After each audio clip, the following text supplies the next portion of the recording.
So I'll call the meeting to order. Welcome to a special council meeting for the Village of Valemount.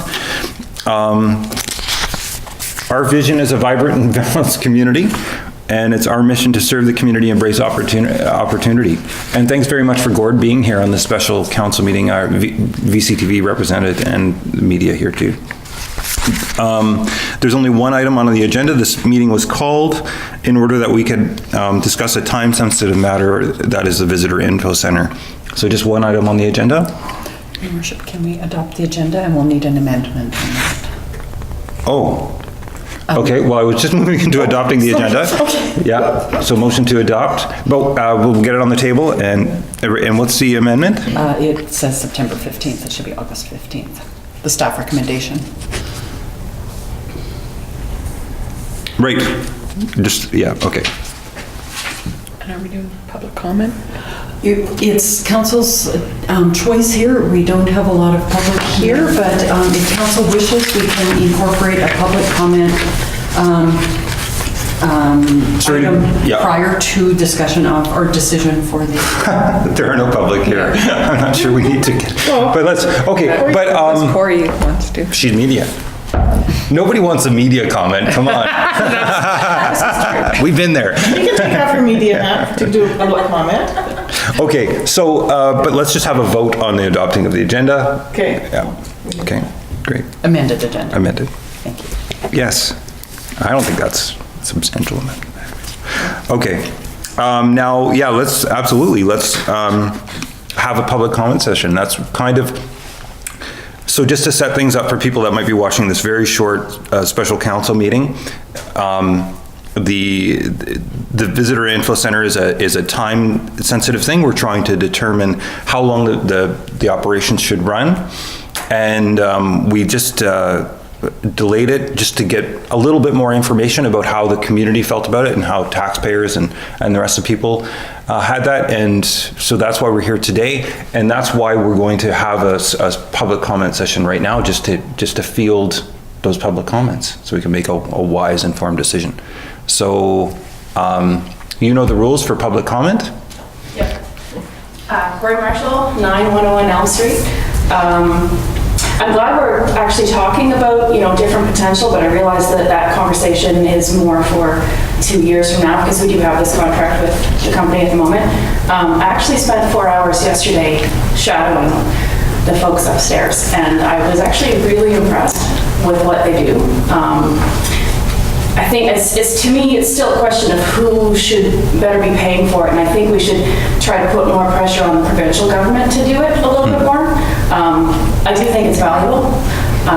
My only honest opinion about whether or not we should extend the contract is, to me it doesn't make sense to carry it out through the winter right now, because we haven't gotten a lot of benefit from that, but we might again in the future. But it does make sense to me to extend it a little bit on the shoulders.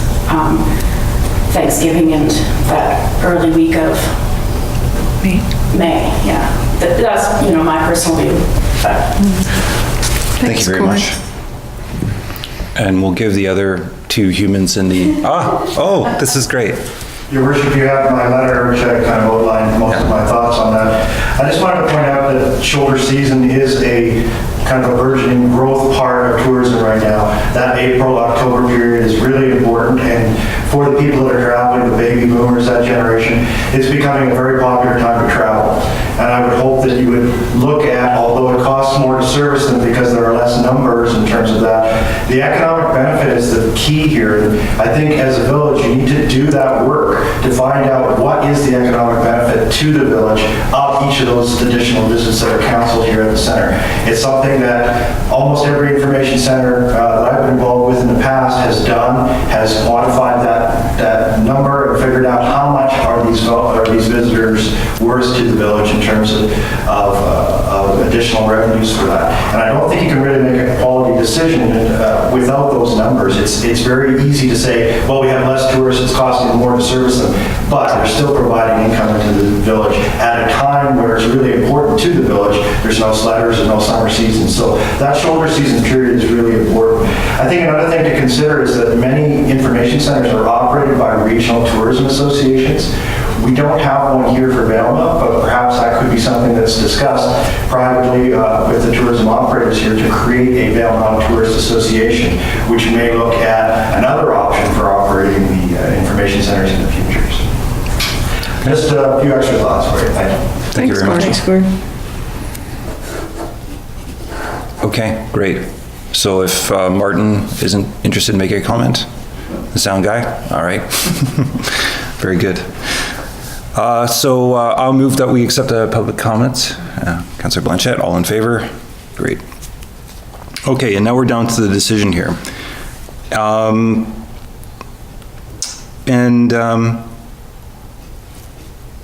We'll, does somebody want to put something on the table?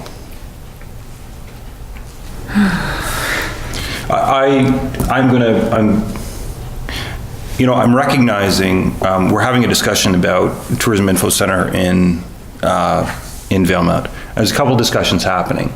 One is on the look and the feel and whether this, I think really it's, people are calling for some transparency. And they're calling for the village to be a good steward in terms of getting a good deal and not being ripped off by a tourism operator. I'm not suggesting we are, but I'm just saying there may be a little gap in terms of a transparency gap in the sense that what are the terms that Adventure Management runs the Visitor Info Center, and is it a good deal for the community? People are asking that question, I think, or maybe jumping to some conclusions. And then our answer has been pretty inadequate in the sense that we've been saying they do a really good job. And that doesn't really answer that transparency question, which is one of, are you getting a good deal for the village? It's like, well, if just because they're doing a good job doesn't mean they should get a cozy sort of a leg up, right? And I think it's been good, this discussion coming formally again, actually, because I think there's going to be some ways where as I'm sort of veering from, we're really here to decide this one item, which is what is the length of the Visitor Info Center season. But I do think that these other questions have caused some questions for me about whether the Tourism Info Center is valued. And I guess, I think taking those two things apart, I think we can say that the work that they've been doing is valued. There's some questions around transparency, and this question of an extended season or slightly extended season is one where people are fielding in a different way. So I just want to tell you, council, where I've been a little conflicted and I've sort of figured things out a little bit, and I appreciate having had this conversation and having had a chance to figure out why we still want this transparency, and we also want an extended season, and I guess I finally got that figured out in my head. So I would put forward I'll just say that, and then I'll ask council what you guys want to do. I'd like to hear what you've come up with as what you want to put forward. Well, your words of wisdom. I did some math in terms of the slightly extended season, and I have to say at the last council meeting I was ill-informed. I didn't have the correct numbers that would really give. I thought there was a lot more. So it seems like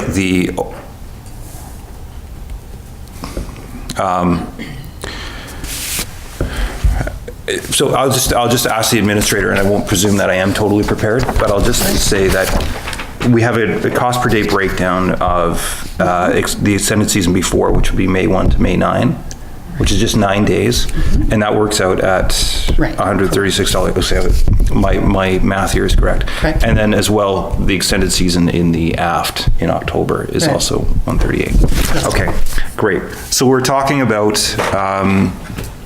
on the order of, my math is here but not totally complete, but I'll just finish it right now.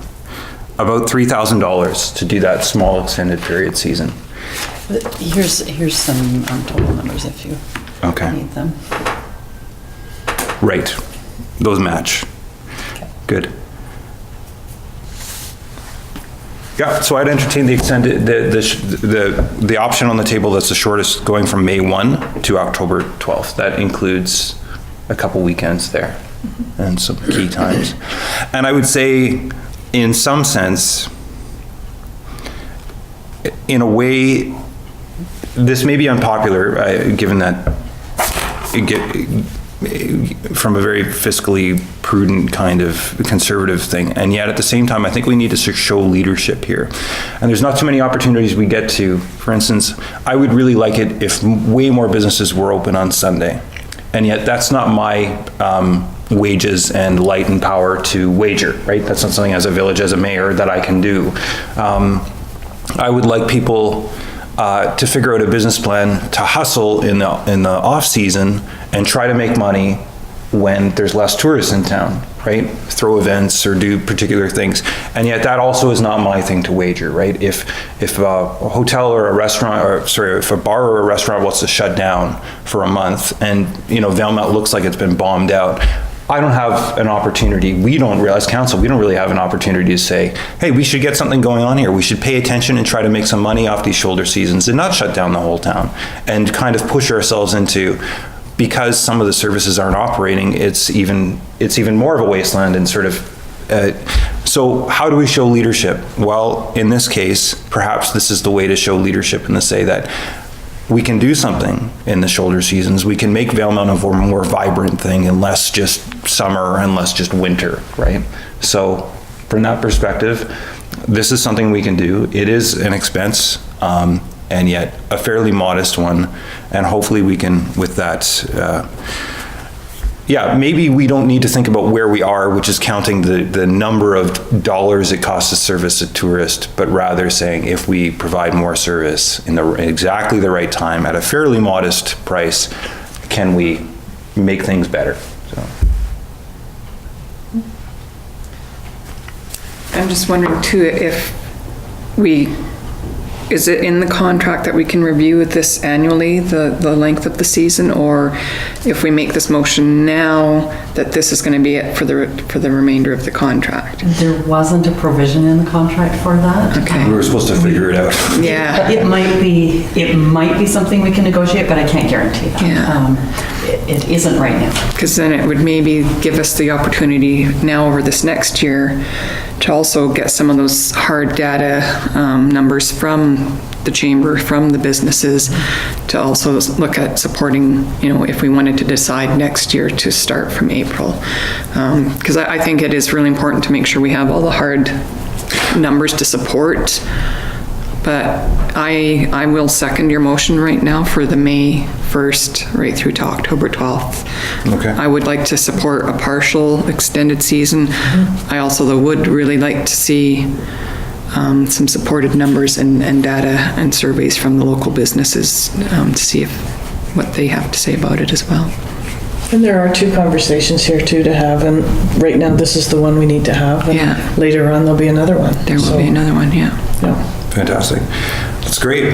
So, all in favor? Done. Okay. Right.